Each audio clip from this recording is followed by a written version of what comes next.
Alors, bonsoir, chers frères et sœurs. Soyez les bienvenus sur Anjombolo TV.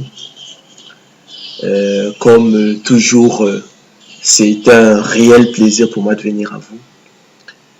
Afin qu'ensemble, chers frères et sœurs, nous nous rendions au pied du Seigneur Jésus-Christ pour partager le pain de vie, la bonne nouvelle de la grâce de Dieu, la bonne nouvelle d'élection de la grâce, la bonne nouvelle, chers frères et sœurs, de la prédestination des îles de Dieu au salut. Je ne me lasse point, chers frères et sœurs, de vous annoncer, de vous enseigner les mêmes choses. Et comme disait l'apôtre Paul, mais pour vous cela est salutaire. Ce soir, nous allons donc continuer de parler de l'élection de la grâce de prédestination des îles de Dieu au salut. Je ne le dirai jamais assez, chers frères et sœurs, c'est la seule chose bonne et utile à savoir pour le peuple de Dieu, pour les élus de Dieu. Nous allons ouvrir ce soir, chers frères et sœurs, une série de conférences consacrées aux problèmes célèbres de l'élection de la grâce et de la prédestination des élus de Dieu au salut. En l'occurrence, ce soir, nous allons nous poser la question de savoir comment concilier la souveraineté de Dieu et la responsabilité et liberté des élus de Dieu dans le cadre de la prédestination. Donc, comment concilier, chers frères et sœurs, la souveraineté de Dieu et la responsabilité et liberté des élus de Dieu dans le cadre de la prédestination? Comment, dans l'esprit de Dieu, Dieu concilie-t-il sa souveraineté et la responsabilité et liberté des élus de Dieu dans le cadre de la prédestination? Donc, le thème de la conférence de ce soir, la conférence de ce soir est donc intitulée « Comment concilier la souveraineté de Dieu et la responsabilité et liberté des élus de Dieu dans le cadre de la prédestination ?» Alors, chers frères et sœurs, élus de Dieu, peuple de Dieu, comme vous le savez, téléspectateurs de Anjombolo TV, la bonne nouvelle de l'élection de la grâce et de la prédestination des élus de Dieu au salut pose de nombreux problèmes à l'esprit humain. Alors, l'un de ces problèmes célèbres est celui de savoir comment concilier la souveraineté de Dieu avec la responsabilité et la liberté des élus de Dieu prédestinés au salut dès avant la fondation du monde. Donc, comment concilier, je l'ai dit, la souveraineté de Dieu avec la responsabilité et la liberté des élus de Dieu prédestinés au salut dès avant la fondation du monde. La parole de Dieu, chers frères et sœurs, évacue ce problème célèbre en nous instruisant par une comparaison tirée de la nature, du laboureur et de la semence et de la sagesse populaire. Selon qu'il est écrit, il faut que le laboureur travaille avant de recueillir les fruits. Cela est évident. Il faut que le laboureur travaille d'abord avant de recueillir les fruits. Il faut que le laboureur travaille premièrement avant de recueillir les fruits.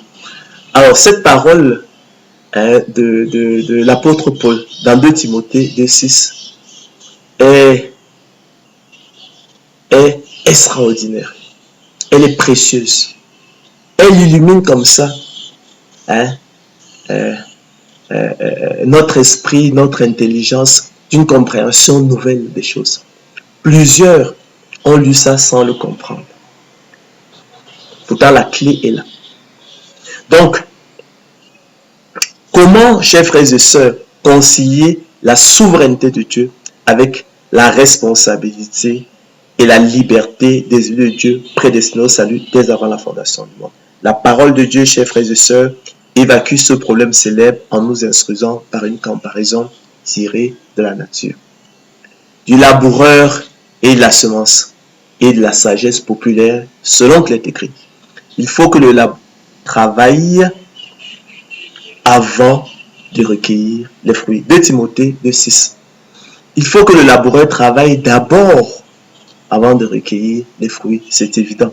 Il faut que le laboureur travaille premièrement avant de recueillir les fruits. Ça, c'est pour reprendre la version d'Arby de la Bible.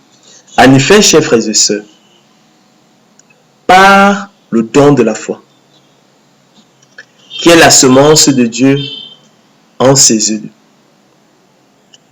leur privilège exclusif, le déclencheur exclusif du salut et son moteur efficace.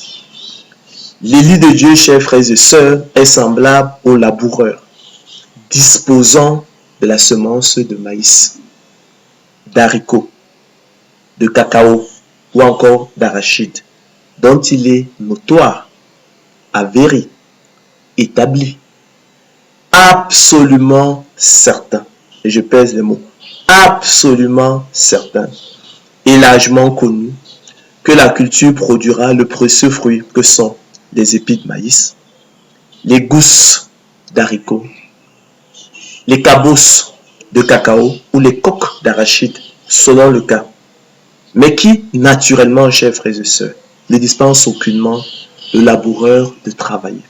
En l'occurrence, de préparer le sol, de semer, c'est-à-dire de mettre la semence en terre, de l'arroser, de sarcler, de lutter contre les mauvaises herbes, de lutter contre les attaques des maladies, de fertiliser le sol, etc. Selon qu'il est écrit, il faut que le laboureur travaille avant de recueillir les fruits. Il faut que le laboureur travaille avant de recueillir de la semence des fruits. Il faut que le laboureur travaille avant de recueillir la semence de précieux fruits.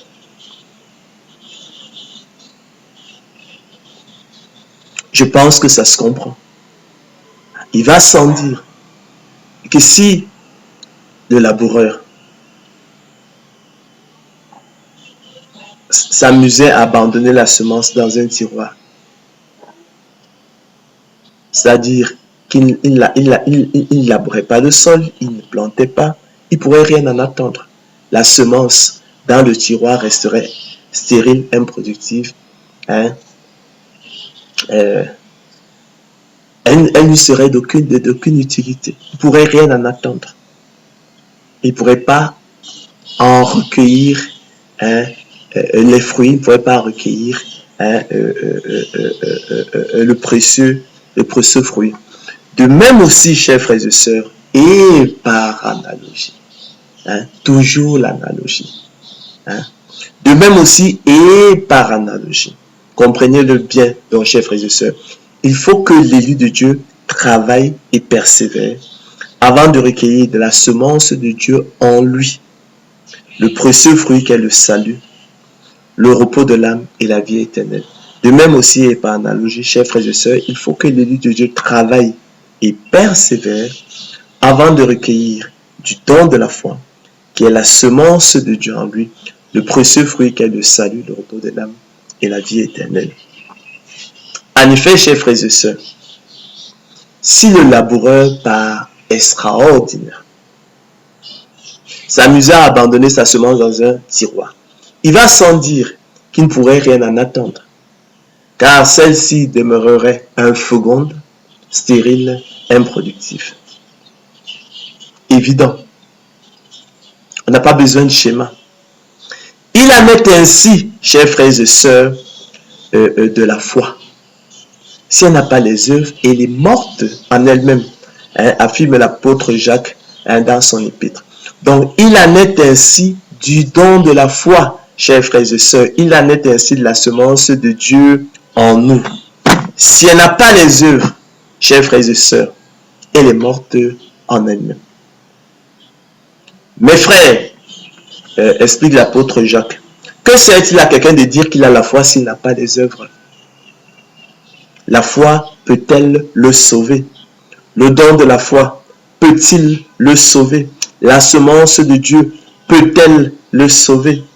Veux-tu savoir, ô homme vain, que la foi sans les œuvres est inutile? Veux-tu savoir, ô homme vain, que le don de la foi sans les œuvres est inutile?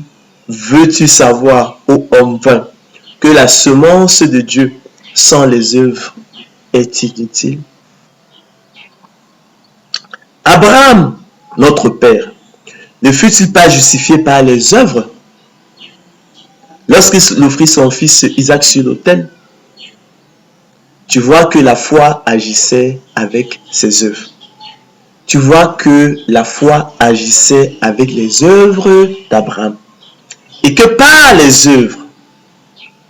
œuvres d'Abraham, la foi fut rendue parfaite. Ainsi s'accomplit, chers frères et sœurs, ce que dit l'Écriture. Abraham crut à Dieu et cela lui fut imputé à justice. Et il fut appelé ami de Dieu. Vous voyez donc, chers frères et sœurs, que l'homme est justifié par les œuvres qui procèdent de sa responsabilité, qui procèdent de la responsabilité de l'homme, qui relève de la responsabilité de l'homme.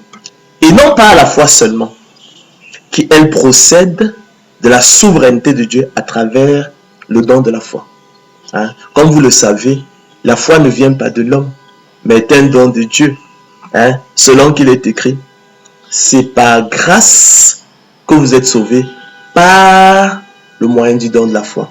Et cela ne vient pas de vous, hein? C'est le don de Dieu. Éphésiens 2:8. Car il vous a été fait la grâce élue de Dieu par rapport à Christ de croire en lui. Hein? Philippiens 1:29.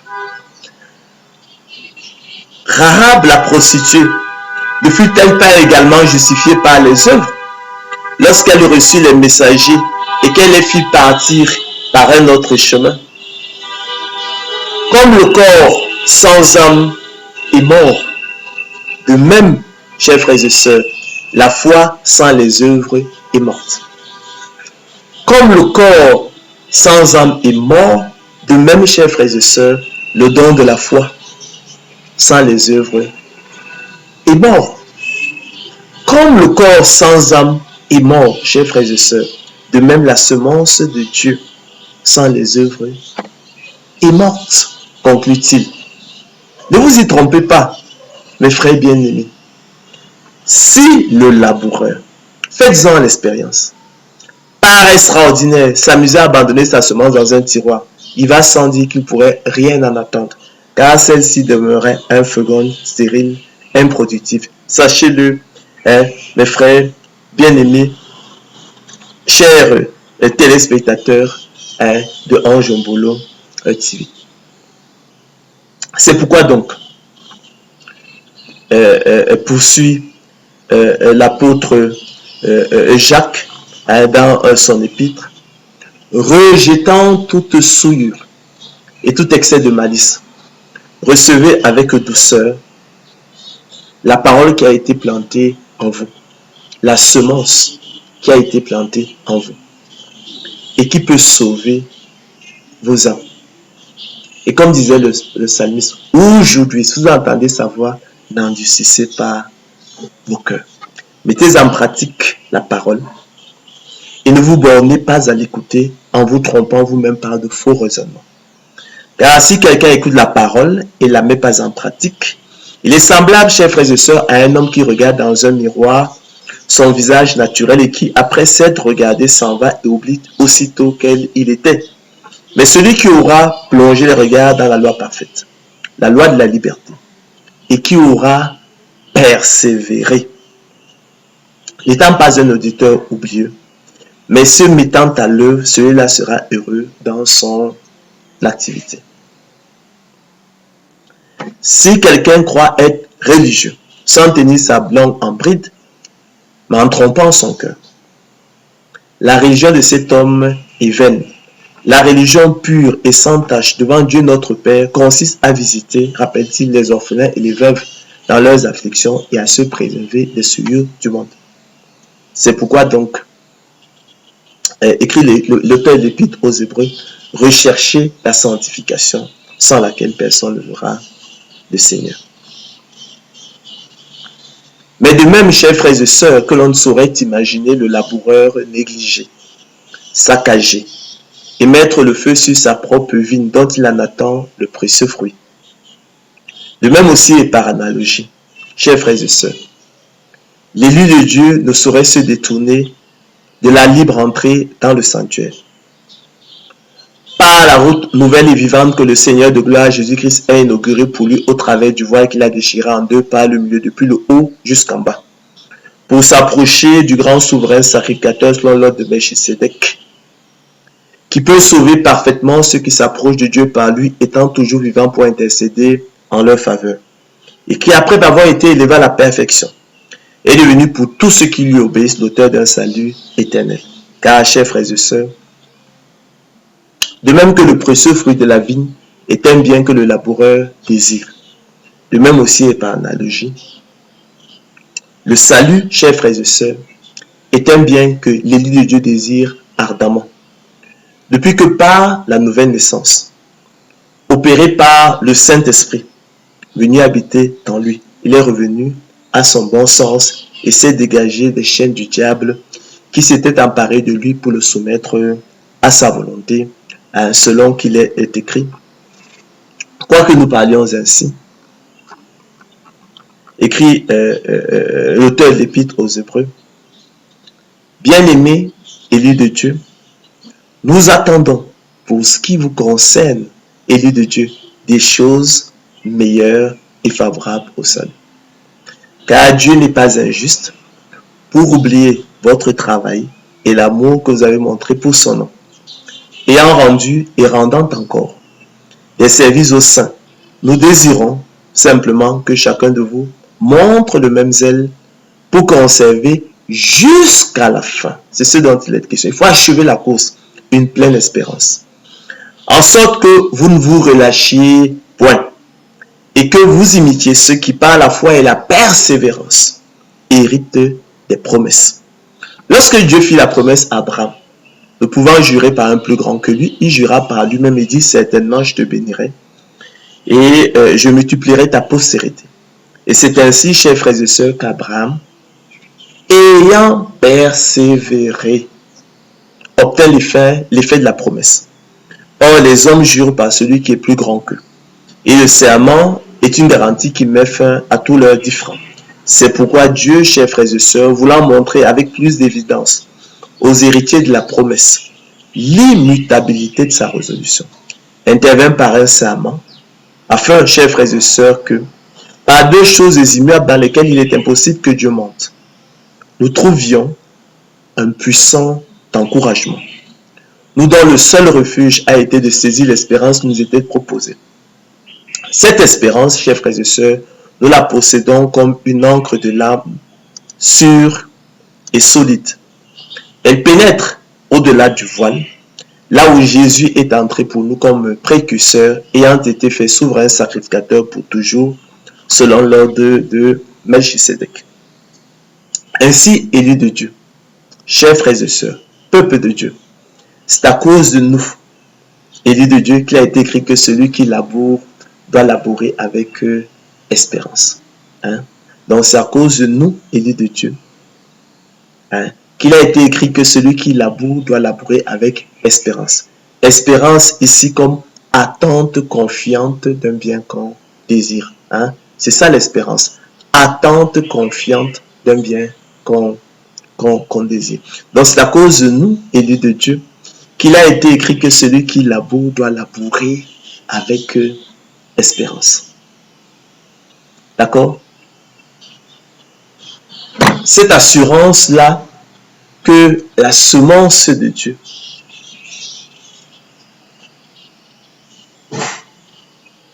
produira, chers frères et sœurs, si nous travaillons à notre salut avec crainte et persévérance, si nous affermissons notre élection et notre prédestination, elle pourra produire le précieux fruit qu'est le salut, le repos de l'âme et la vie éternelle. Nous en avons cette assurance. Tout comme le laboureur a l'assurance que s'il prépare le sol, il sème la graine de maïs, d'accord?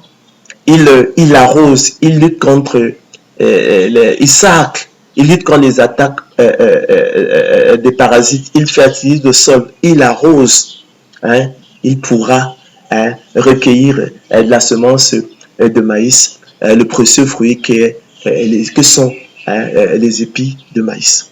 Hein. Donc, c'est donc à cause de nous qu'il a été écrit que celui qui laboure va labourer avec espérance. Car c'est en espérance, chers frères et sœurs, que nous sommes sauvés. Nous qui avons reçu en partage justement le don de la foi. Nous qui avons reçu en partage le privilège de la semence de Dieu en nous. Car nous aussi, chers frères et sœurs, n'oubliez jamais, nous étions autrefois insensés. D'accord? Désobéissants. Nous en rougissons encore. Égarés. Asservis à toute espèce de convoitise et de volupté. Hein? Vivant dans la méchanceté et dans l'envie, d'être haïs et nous haïssant les uns les autres. Rappelle l'apôtre Paul dans son épître à Tite. Mais lorsque la bonté de Dieu, notre Sauveur, et son amour pour les hommes ont été manifestés, il nous a sauvés et aidés de Dieu. D'accord? Non à cause des œuvres de justice que nous aurions faites. Non.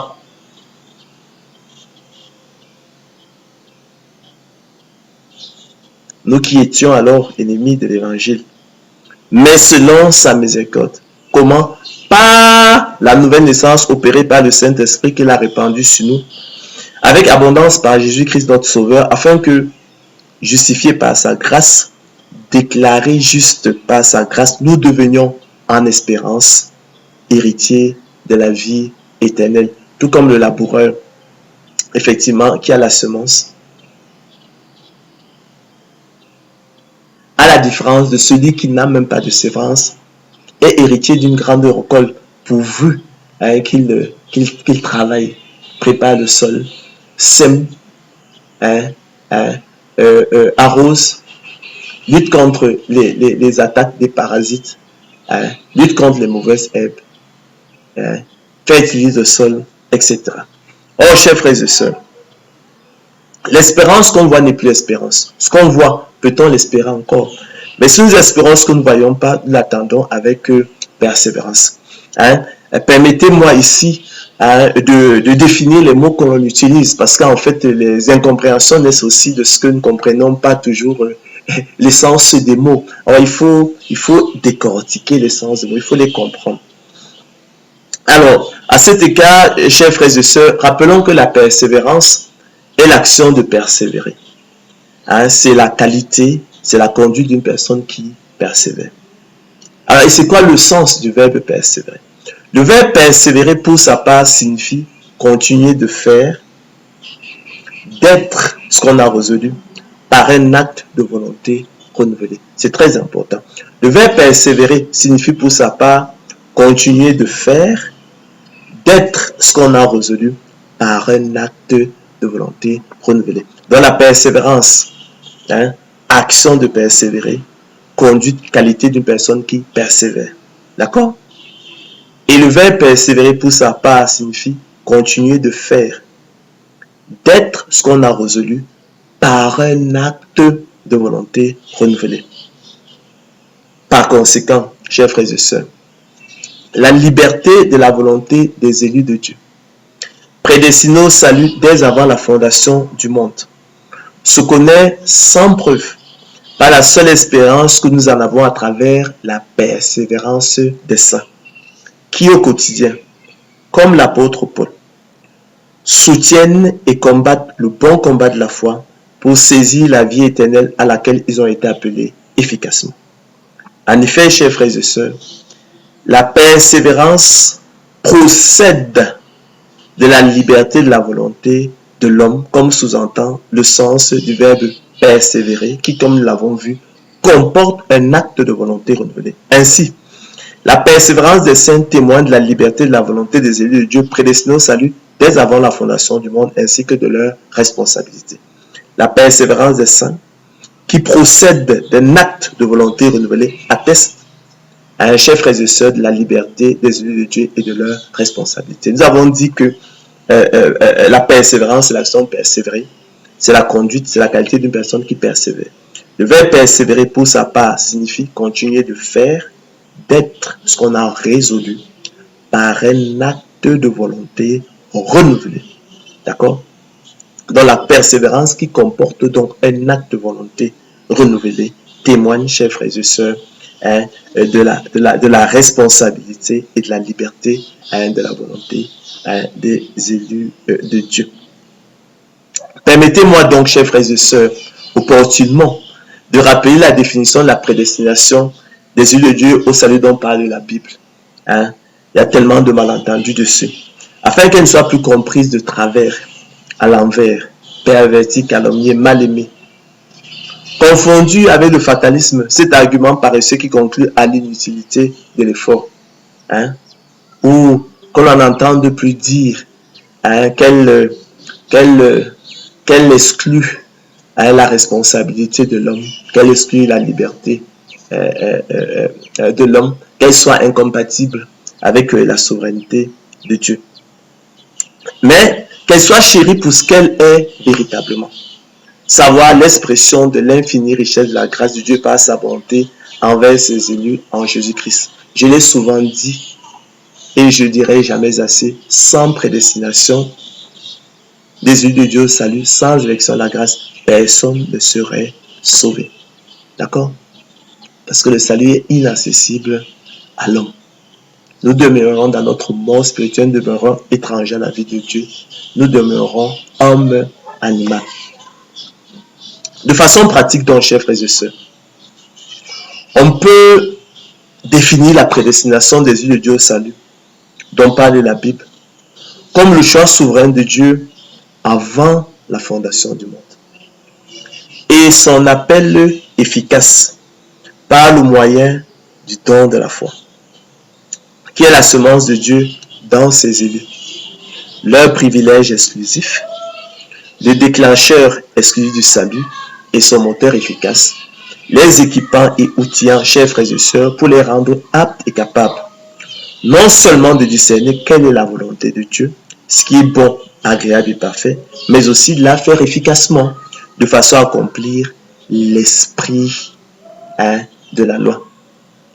Vous savez que nous autres élus, nous servons dans un esprit nouveau. Selon l'esprit de la loi et non selon la lettre de la loi qui a vieilli. Car la lettre de la loi tue, mais l'esprit de la loi vivifie, en sorte que nous ne changeons point la grâce de Dieu. Chers frères et sœurs, en dissolution, selon qu'il est écrit, celui qui fait la volonté de Dieu demeure éternellement. Car le Seigneur de gloire Jésus-Christ l'a dit à ceux des disciples, effectivement, qui lui annonçaient que ses parents étaient d'heureux, voulaient le voir. Quiconque fait la volonté de Dieu, celui-là est mon frère, ma soeur et ma mère. En l'occurrence, par le moyen du don de la foi. D'accord? Qui est la semence de Dieu en nous. Notre privilège exclusif, le déclencheur exclusif du salut et son moteur efficace.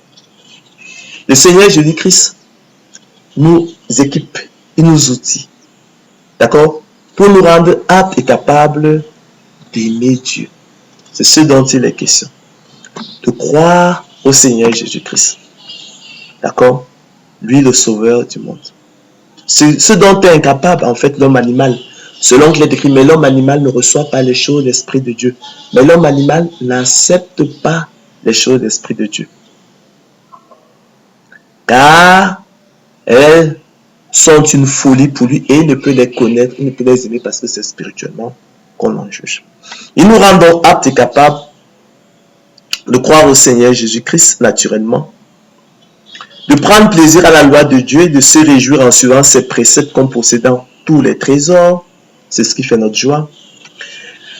D'en faire ses délices et ses conseils, de rechercher Dieu de tout son cœur avec un cœur honnête et bon, de soutenir et de combattre le bon combat de la foi pour saisir la vie éternelle à laquelle ils ont été appelés efficacement, de choisir les ordonnances de Dieu, de rechercher la sanctification sans laquelle personne ne verra le Seigneur. Il nous rend aptes et capables de mener une vie de sainteté. D'accord? De nous préserver des souillures du monde, d'être zélés pour les bonnes œuvres, de prier sans cesse, d'entrer dans le sanctuaire, de nous approcher du grand souverain sacrificateur selon l'ordre de Melchisedec, Jésus, le Fils de Dieu, qui peut sauver parfaitement ceux qui s'approchent de Dieu par lui, étant toujours vivant pour intercéder en leur faveur. Et qui, après d'avoir été élevé à la perfection, est devenu pour tous ceux qui lui obéissent l'auteur d'un salut éternel. Les distingua ainsi, chers frères et sœurs, de l'homme animal. Des réprouvés, selon qu'il est écrit, vous a été fait la grâce par rapport à Christ de croire en lui. Mais l'homme animal, lui, ne reçoit pas les choses de l'Esprit de Dieu. Pourquoi? Car elles sont une folie pour lui et il ne peut les connaître, il ne peut les aimer. Parce que, chers frères et sœurs, c'est spirituellement qu'on en juge. C'est donc là, chers frères et sœurs, ce qui fait notre joie. C'est ça qui devrait faire votre joie. C'est ça qui fait ma joie. Et Dieu a voulu que ce soit là l'objet de votre joie. Il a voulu que ce soit là ce qui fasse effectivement votre joie. Donc c'est là, chers frères et sœurs, ce qui fait notre joie. Ce privilège du don de la foi des élus de Dieu. Ce privilège, la semence de Dieu en nous, dont nous sommes absolument certains, que si effectivement nous en prenons soin, si effectivement nous affermissons notre élection et notre vocation, notre prédestination, nous pourrons en recueillir le précieux fruit qu'est le salut, le repos de l'âme et la vie éternelle. Et cela est certain. Comme le laboureur aussi a l'assurance que s'il travaille, laboure, sème la semence de maïs, il en tirera de précieux fruits. C'est ça qui fait notre joie. Le Seigneur nous a fait le don de la foi. Il en a privé le monde. Il en a privé les réprouvés. Et c'est cela la prédestination. Il ne faut pas vous imaginer que ce soit autre chose. Voyez-vous, c'est ce privilège-là du don de la foi, des élus de Dieu, ce privilège, la semence de Dieu en eux. Et qui les distingue donc en fait de l'homme animal. De sorte qu'à l'écoute de la parole de Dieu, ils n'endurcissent pas leur cœur, ils la reçoivent, ils l'accueillent plutôt avec joie, empressement, et s'appliquent à pratiquer la parole de Dieu. D'accord? Ils viennent donc au Seigneur de gloire Jésus-Christ. Lui, le grand souverain sacrificateur, selon l'ordre de Melchisedec, qui peut sauver parfaitement ceux qui s'approchent de Dieu par lui, étant toujours vivant pour intercéder en leur faveur, qui, après d'avoir été élevé à la perfection, est devenu pour tous ceux qui lui obéissent l'auteur d'un salut éternel. Les gens s'abusent un peu parfois sur l'œuvre que le Seigneur Christ a accompli à la croix de Golgotha. Ce que le Seigneur Christ a accompli à la croix de Golgotha, comme nous enseignent les Écritures, c'est qu'il a déchiré le voile du tabernacle. Il a ouvert pour nous une libre entrée dans le sanctuaire. Donc, toute l'humanité est appelée à aller vers lui. Mais malheureusement, ce qui se fait, c'est que pendant que nous, qui avons, grâce au don de la foi, nous n'endurcissons pas nos cœurs, mais l'homme animal qui est privé du don de la foi, lui, il endurcit son cœur. De sorte que l'auteur de l'Épître aux Hébreux dira que cette parole nous a été annoncée aussi bien qu'à eux. Mais la parole qui leur fut annoncée leur servit de rien parce qu'ils... mais la parole qui leur fut donnée, mais la parole qui leur fut annoncée ne leur servit de rien, parce qu'ils endurcirent effectivement, ils endurcirent leur cœur. Ne pensez pas que à la croix de Golgotha, le Seigneur Christ ait racheté l'ensemble de l'humanité. Non, c'est pas ça. Il nous a ouvert une libre entrée dans le sanctuaire. Il nous appartient donc de venir à lui. Malheureusement, donc, seuls les élus de Dieu régénérés, effectivement, qui régénérés effectivement par le don de la foi, le don de l'esprit, la semence de Dieu en eux, effectivement, pourront aller à lui. Mais l'homme animal non régénéré, il entendra d'une oreille, ça sortira la parole de Dieu ressortira de l'autre. Il endurcira effectivement son cœur. C'est cela la prédestination, c'est pas autre chose, il ne faut pas compliquer ça. C'est finalement, c'est ça, c'est ce privilège du don de la foi, des élus de Dieu, c'est ce privilège, la semence de Dieu en eux. Et donc c'est ça qui fait notre joie, c'est ça qui fait ma joie, c'est ça qui devrait faire ta joie. Quoique maintenant, puisqu'il le faut, selon qu'il est écrit, il faut que le laboureur travaille avant de recueillir les fruits. Il faut que le laboureur travaille d'abord avant de recueillir les fruits. Il faut que le laboureur travaille premièrement avant de recueillir les fruits. Nous soyons attristés pour un peu de temps par diverses épreuves, afin que l'épreuve de notre foi, plus précieuse que l'or périssable, qui cependant est éprouvé par le feu, ait pour résultat la louange, la gloire et l'honneur lorsque Jésus-Christ apparaîtra, lui que nous aimons, sans l'avoir vu, en qui nous croyons, sans le voir encore, nous réjouissant d'une joie ineffable et glorieuse parce que nous obtiendrons, chers frères et sœurs, le salut de nos âmes pour prix de notre foi. D'accord? Cette foi-là, qui ne vient pas de nous, mais qui est un don de Dieu. Selon qu'il est écrit, c'est par grâce que nous sommes sauvés. C'est par grâce que vous êtes sauvés par le moyen de la foi. Par le moyen du don de la foi. Et cela ne vient pas de vous, c'est le don de Dieu. Car il a été fait la grâce par rapport à Christ de croire en lui. Ainsi, chers frères et sœurs, la prédestination des élus de Dieu au salut doit donc simplement s'entendre comme le privilège du don de la foi des élus de Dieu. Le privilège de la semence de Dieu en eux, selon le bon plaisir de la volonté de Dieu. En sorte qu'à l'écoute de la parole de Dieu, ils la reçoivent avec joie, empressement et s'appliquent effectivement à la pratiquer. Tandis que l'homme animal, privé du don de la foi, selon le bon plaisir de la volonté de Dieu, spirituellement mort et étranger à la vie de Dieu, endurcit son cœur, selon qu'il est écrit. Aujourd'hui, si vous entendez sa voix, n'endurcissez pas votre cœur. Mais l'homme animal ne reçoit pas les choses de l'Esprit de Dieu. Mais l'homme animal n'accepte pas les choses de l'Esprit de Dieu. Pourquoi? Car elles sont d'une folie pour lui. Tout simplement. Et il ne peut les connaître, il ne peut les aimer. Parce que, chers frères et sœurs, c'est spirituellement qu'on en juge. Elle rappelle l'apôtre Paul. Ainsi, chers frères et sœurs, vous l'avez compris, je l'espère, c'est en espérance que nous sommes sauvés. D'accord? Or, l'espérance qu'on voit n'est plus espérance, rappelle l'apôtre Paul. Ce qu'on voit, peut-on l'espérer encore? Mais si nous espérons ce que nous ne voyons pas, nous l'attendons avec persévérance. D'accord? Persévérance, action de persévérer, qualité, conduite d'une personne qui persévère. Persévérer, continuer de faire, d'être ce qu'on a résolu par un acte de volonté renouvelé. C'est pourquoi aussi, rappelle l'apôtre Pierre dans la seconde épître qu'il nous adresse, frères élus de Dieu, appliquez-vous d'autant plus à affermir votre vocation et votre élection.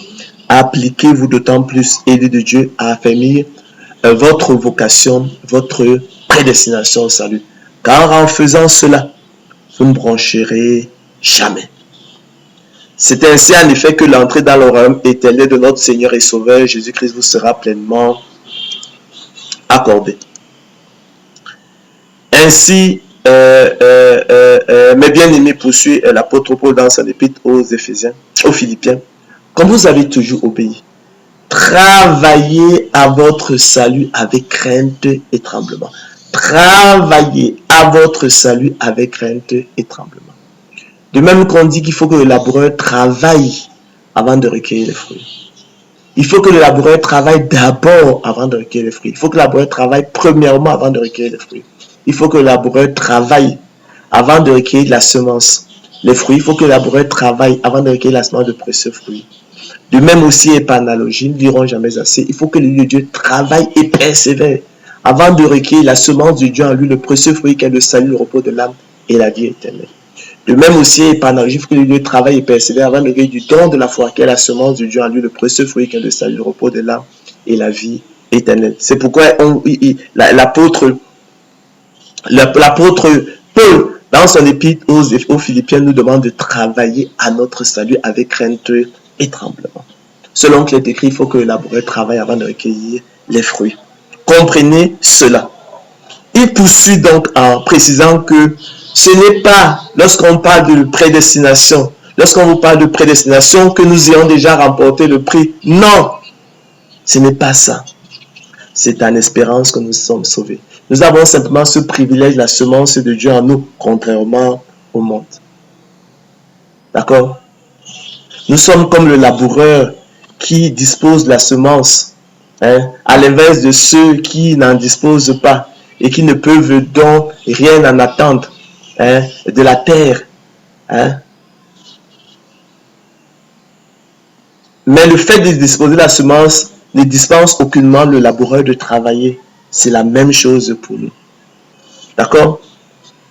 Ce n'est donc pas, rappelle l'apôtre Paul, que nous ayons déjà remporté le prix ou que j'ai déjà atteint la perfection ou achevé la course, dit-il. Mais je fais une chose, oubliant ce qui est en arrière et me portant vers ce qui est en avant, je cours vers le but pour remporter le prix de la vocation céleste de Dieu en Jésus-Christ. Ne savez-vous pas que ceux qui courent dans le stade courent tous, dit-il, mais qu'un seul remporte le prix? Courez de manière à le remporter, nous dit-il. Tous ceux qui combattent s'imposent toute espèce d'abstinence et le font pour une couronne corruptible. Mais nous, faisons-le, chers frères et sœurs, pour une couronne incorruptible. Moi donc, dit-il, et suivant son exemple, je cours, non pas comme à l'aventure, je frappe, non comme battant l'air, mais je traite, dit-il, durement mon corps. Et je le tiens assujetti, de peur d'être moi-même rejeté après d'avoir prêché aux autres. Souffre avec moi, comme un bon soldat de Jésus-Christ, dira-t-il, dira l'apôtre Paul à Timothée. Il n'est pas de soldat qui s'embarrasse des affaires de la vie s'il veut plaire à celui qui l'a enrôlé. Et l'athlète, dit-il, n'est pas couronné s'il n'a pas combattu suivant les règles. Par conséquent, chers frères et sœurs, loin d'exclure la persévérance des saints, la prédestination en fait au contraire, chers frères et sœurs, un impératif et une exigence absolue. De même qu'elle confirme du même coup, chers frères et sœurs, la responsabilité de l'homme dans le salut. Relevons donc, chers frères et sœurs, pour le dénoncer, que l'annonce dans le monde, la propagation dans le monde, la diffusion dans le monde de la bonne nouvelle de l'élection de la grâce et la prédestination des yeux de Dieu au salut a été polluée par les équivoques et les germes du faux débat sur la catégorie philosophique fictive du libre arbitre humain en dehors de la question, et que l'on est venu fallacieusement greffer sur l'enjeu essentiel du salut, la liberté de la volonté des élus de Dieu, prédestinés au salut dès avant la fondation du monde, comme nous l'avons vu, se connaissant sans preuve, par la seule espérance que nous en avons à travers la persévérance des saints qui, au quotidien, comme l'apôtre Paul, soutiennent et combattent le bon combat de la foi pour saisir la vie éternelle à laquelle ils ont été efficacement appelés. Je l'ai toujours dit, le libre arbitre humain est une catégorie philosophique fictive. Nous ne reviendrons pas dessus. Relevons également, chers frères et sœurs, et cela est très important par contre.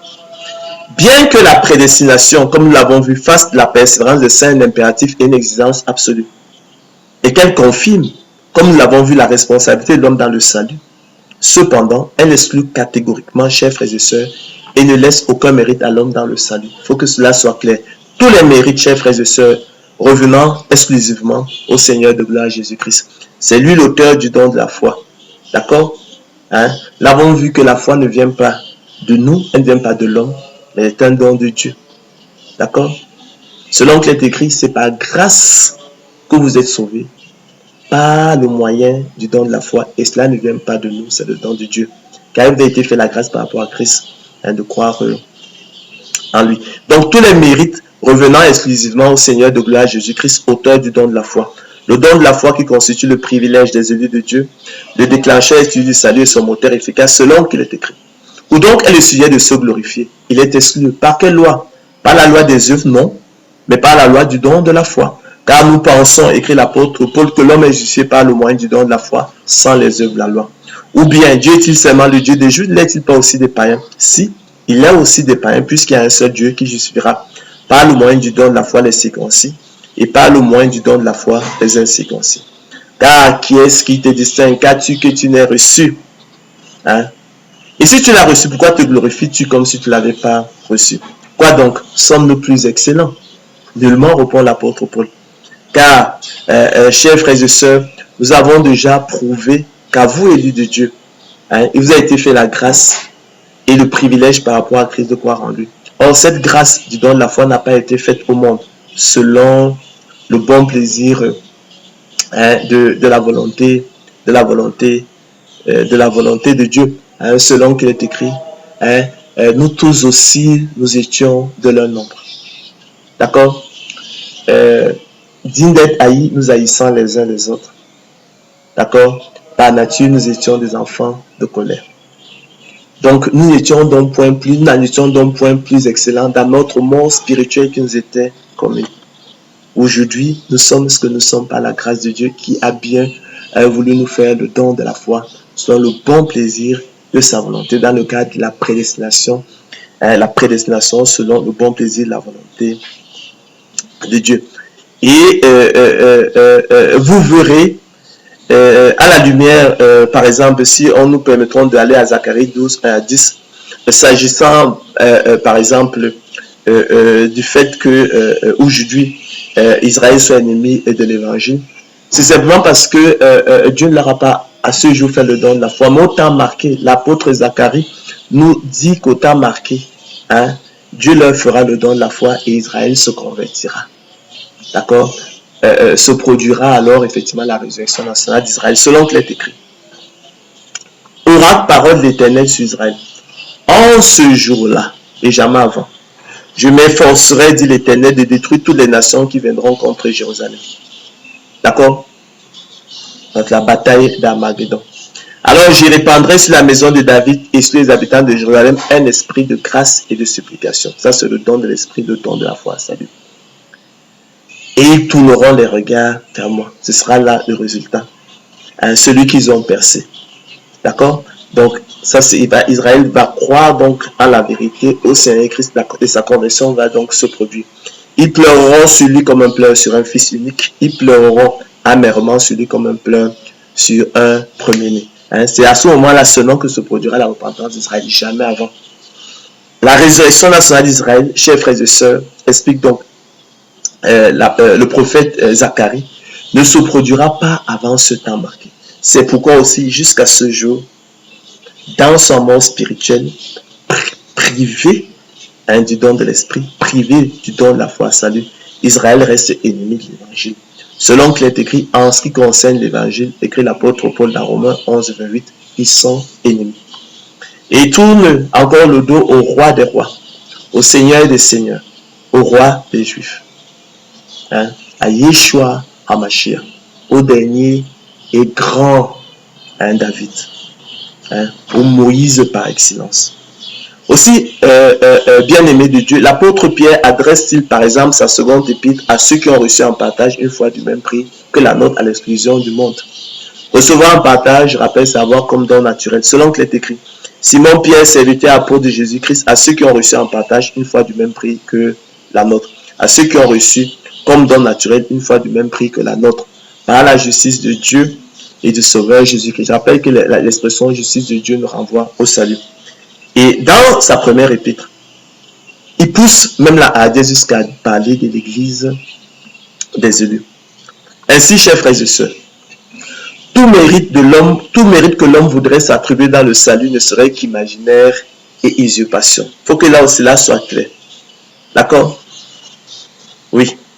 Tout mérite que l'homme voudrait s'attribuer dans le salut ne serait qu'imaginaire et usurpation. D'accord? En dépit de toute la responsabilité qui soit la sienne, des bonnes œuvres qu'il a produites, on dit que tout mérite qu'il voudrait s'attribuer ne serait qu'imaginaire et usurpation. Donc ne confondons rien.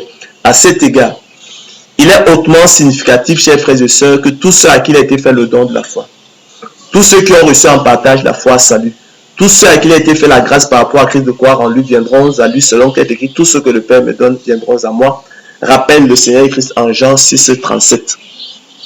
Tous ceux que le Père m'a donné viendront à moi, tous ceux que le Père m'a donné dès avant la fondation du monde viendront à moi. En revanche, tous ceux, chers frères et sœurs, qui ont été privés dans la foi iront assurément à la perdition. Ayant ainsi, chers frères et sœurs, fait l'expérience de la liberté de la volonté de l'homme et de sa responsabilité à travers la persévérance des saints, nous en concluons, chers frères et sœurs, aisément, que la prédestination des yeux de Dieu au salut dès avant la fondation du monde, loin d'exclure la persévérance des saints et de conduire à la négation, l'exclusion ou l'anéantissement de la liberté et la responsabilité des yeux de Dieu, est bien plutôt libératrice et source de liberté. De même qu'elle fait de la persévérance des saints un impératif absolu et confine du même coup la responsabilité de l'homme dans le salut en lui déniant cependant tout mérite.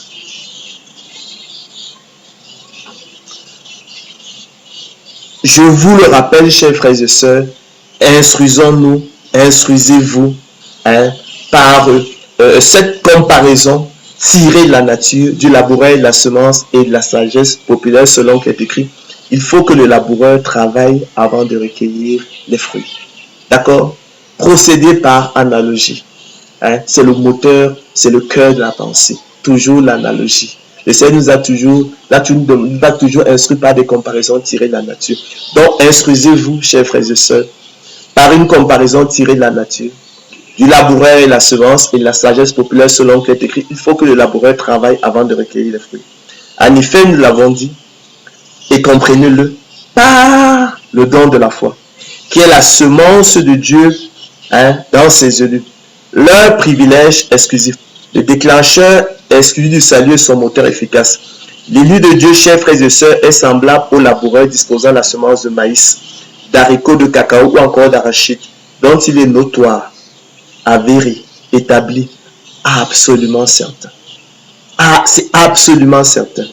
Et largement connu que la culture produira le précieux fruit que sont les épis de maïs, les gousses d'haricots, les cabosses de cacao, ou encore les coques d'arachide, selon le cas, mais qui, naturellement, ne dispense aucunement le laboureur de travailler. En l'occurrence, on a dit préparer le sol, semer, arroser, sarcler, lutter contre les attaques des maladies, fertiliser le sol, etc. Selon qu'il est écrit, il faut que le laboureur travaille avant de recueillir les fruits. 2 Timothée 2,6. Il faut que le laboureur travaille avant de recueillir la semence, les fruits. Il faut que le laboureur travaille avant de recueillir la semence du précieux fruit. De même aussi et par analogie, chers frères et sœurs, il faut que l'élu de Dieu travaille et persévère avant de recueillir la semence de Dieu en lui, le précieux fruit qui est le salut, le repos de l'âme et la vie éternelle. De même aussi et par analogie, chers frères et sœurs, il faut que l'élu de Dieu travaille et persévère. D'accord? Avant de recueillir du don de la foi qui est la semence de Dieu en lui, le précieux fruit qui est le salut, le repos de l'âme et la vie éternelle. Voilà donc, chers frères et sœurs, ainsi concilier la souveraineté de Dieu et la responsabilité et liberté des élus de Dieu dans le cadre de la prédestination. Qui, chers frères et sœurs, loin de s'exclure mutuellement, s'emboîtent, comme nous l'avons vu, harmonieusement, comme les pièces d'un puzzle. Selon qu'il est écrit, il faut que le laboureur travaille avant de recueillir les fruits. Il faut que le laboureur travaille d'abord avant de recueillir les fruits. Il faut que le laboureur travaille premièrement avant de recueillir les fruits. En effet, nous l'avons vu, si le laboureur par extraordinaire s'amusait à abandonner sa semence dans un tiroir, d'accord, ou la semence elle est parfois contenue dans des sachets, d'accord, il va sans dire qu'il ne pourrait rien en attendre. Évidence, car celle-ci demeurait un second stérile improductible.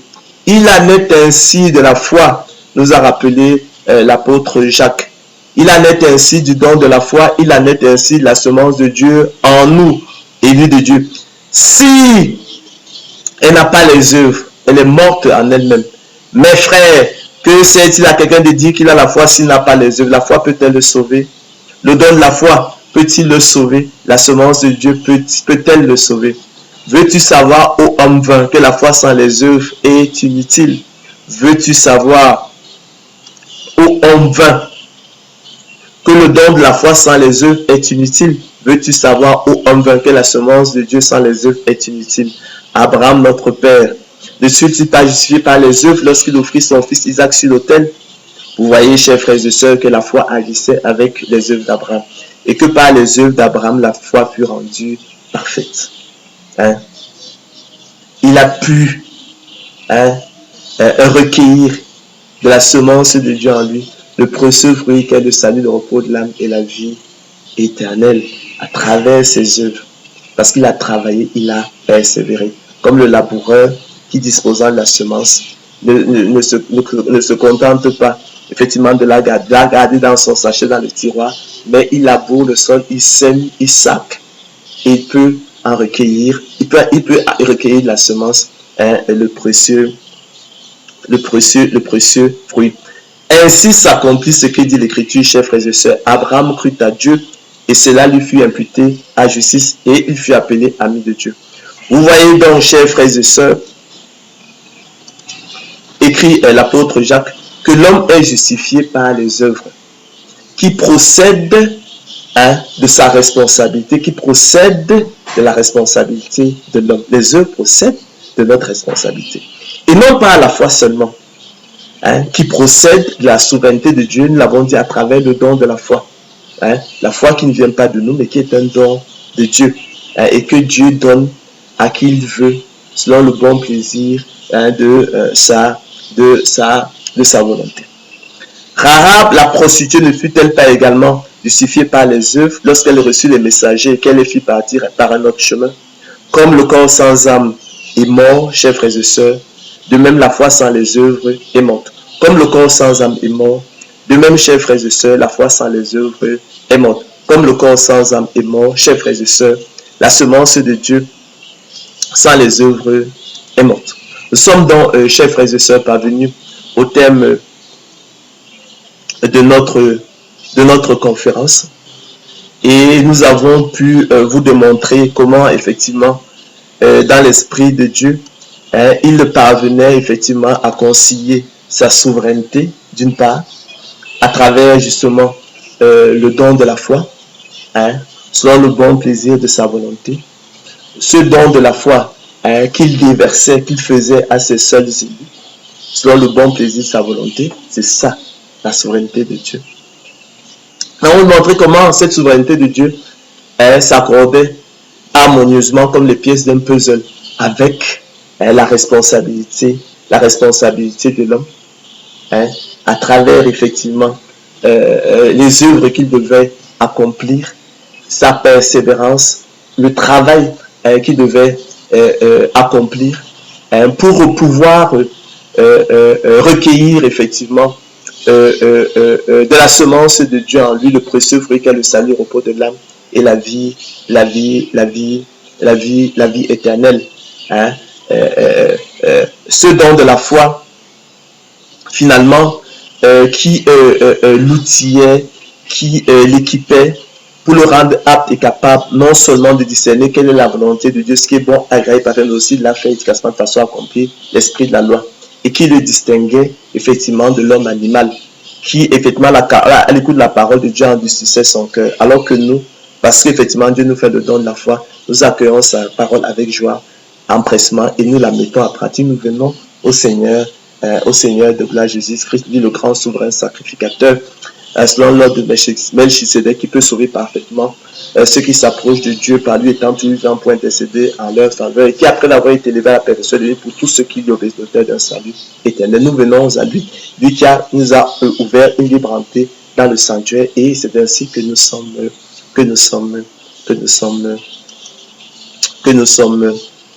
sauvés. Nous avons parfaitement compris que si le laboureur par extraordinaire s'amusait à abandonner sa semence dans un tiroir, il va sans dire pour rien en attendre. Celle-ci demeurait un seconde stérile, productif. Il en est ainsi de la foi, il en est ainsi du don de la foi, il en est ainsi de la semence de Dieu en nous. Si elle n'a pas les œuvres, elle est morte en elle-même. Que sert-il de dire à quelqu'un qu'il a la foi s'il n'a pas les œuvres? La foi peut-elle le sauver? Le don de la foi peut-il le sauver? La semence de Dieu peut-elle le sauver?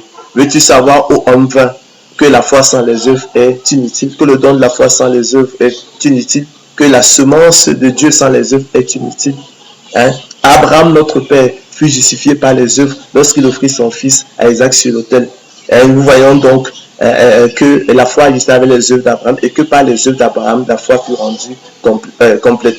Ainsi s'accomplit ce que dit l'Écriture. Abraham crut à Dieu et cela lui fut imputé à justice. Et il fut appelé ami de Dieu. Vous voyez donc, chers frères et sœurs, que l'homme est justifié par les œuvres qui procèdent de la responsabilité de l'homme et non par la foi seulement qui procède de la souveraineté de Dieu à travers le don de la foi, selon le bon plaisir de la volonté de Dieu. Rahab, la prostituée également, fut, chers frères et sœurs, justifiée par les œuvres lorsqu'elle reçut les messagers et qu'elle les fit partir par un autre chemin. Comme le corps sans âme est mort, de même la foi sans les œuvres est morte. Comme le corps sans âme est mort, de même le don de la foi sans les œuvres, chers frères et sœurs, est mort. Comme le corps sans âme est mort, de même la semence de Dieu sans les œuvres, chers frères et sœurs, est morte. Nous sommes donc parvenus au terme effectivement de notre conférence. Allez réécouter tout cela. Instruisez-vous par cette comparaison tirée effectivement du laboureur et de la semence. Et j'espère effectivement que ce problème célèbre relatif effectivement à la conciliation de la souveraineté de Dieu et de la responsabilité et liberté des élus dans le cadre de la prédestination a ainsi été levée. Bonne soirée, à la prochaine.